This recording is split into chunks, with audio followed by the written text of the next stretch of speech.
कोणत्या वेळी घडत आहे याचाही बोध होतो, त्याला काळ असे म्हणतात.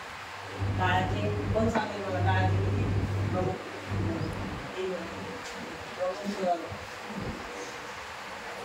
प्रकार पडतात?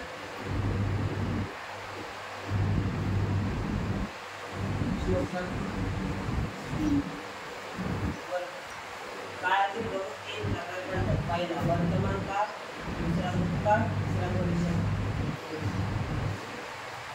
वर्तमान काळ या पदाच्या रूपावरून क्रिया आता घडत आहे असे जेव्हा समजते तेव्हा तो काळ वर्तमान काळ असतो.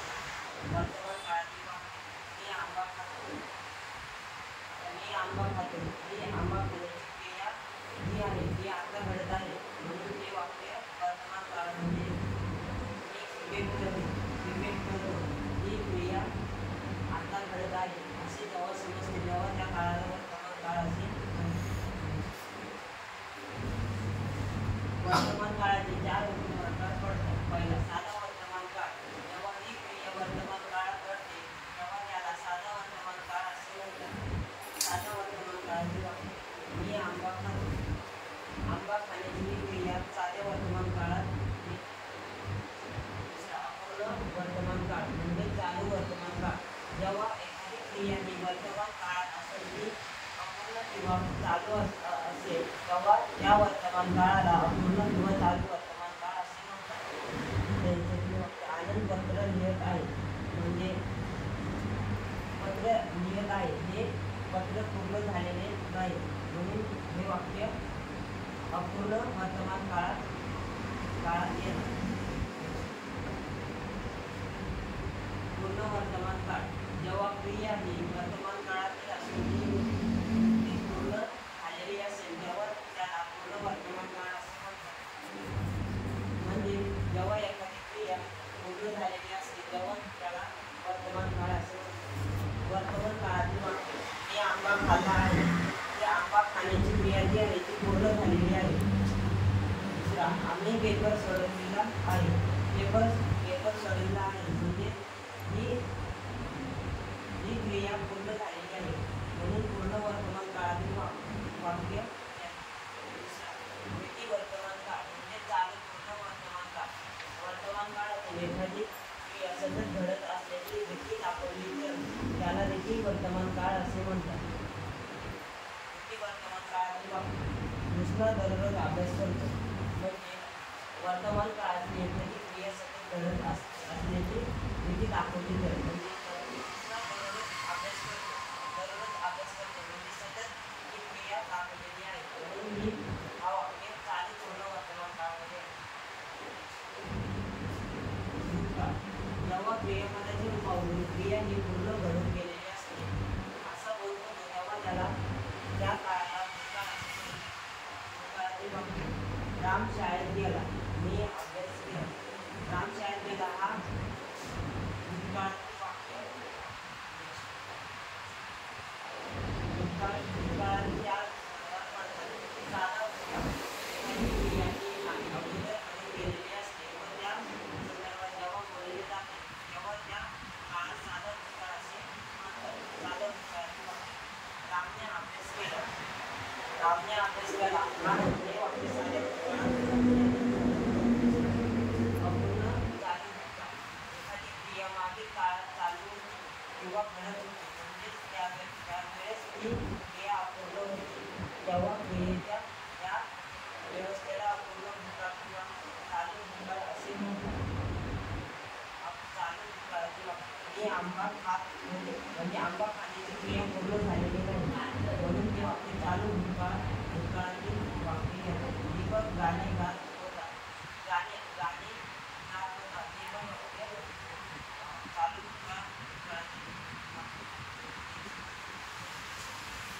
पूर्ण भूतकाळ एखादी क्रिया मागील काळात पूर्ण झालेली असते किंवा ती क्रिया पूर्णपणे संपलेली असते असा जेव्हा अंदाज येतो तेव्हा त्याला पूर्ण भूतकाळ असे म्हणतात. पूर्ण भूतकाळातील वाक्य मी अभ्यास केला होता म्हणजे अभ्यास केला ही क्रिया पूर्ण झालेली आहे. त्यांनी पेपर लिहिला होता, पेपर लिहिला ही क्रिया पूर्ण झालेली आहे म्हणून पूर्ण भूतकाळातील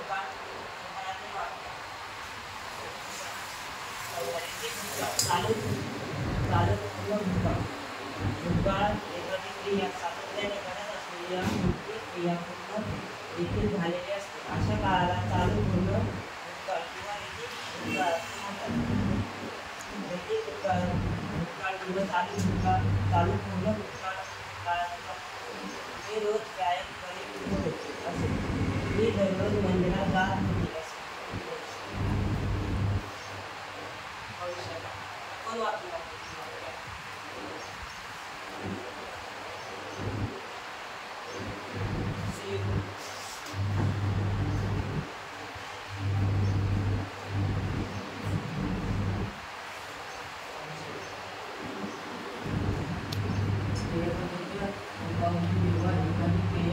पुढे घडणार आहे याची लांबी होती किंवा त्या काळाला भविष्यकाळ असे म्हणतात. बरोबर. क्रियापदाच्या रूपावरून जेव्हा एखादी क्रिया ही पुढे घडणार आहे याची जाणीव होते तेव्हा त्या काळाला भविष्यकाळ असे म्हणतात. मी शिक्षक बनेन शिक्षक बनेन भविष्यकाळ वाक्य आहे. मी तुझ्याकडे येईन म्हणजे क्रियापदाच्या रूपावरून जेव्हा एखादी क्रिया ही पुढे घडणार आहे म्हणजे तुझ्याकडे एक क्रिया पुढे घडणार आहे म्हणजे ते वाक्य भविष्यकाळात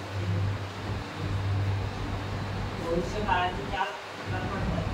साधा भविष्यकाळ ही वाक्य कोण वाचू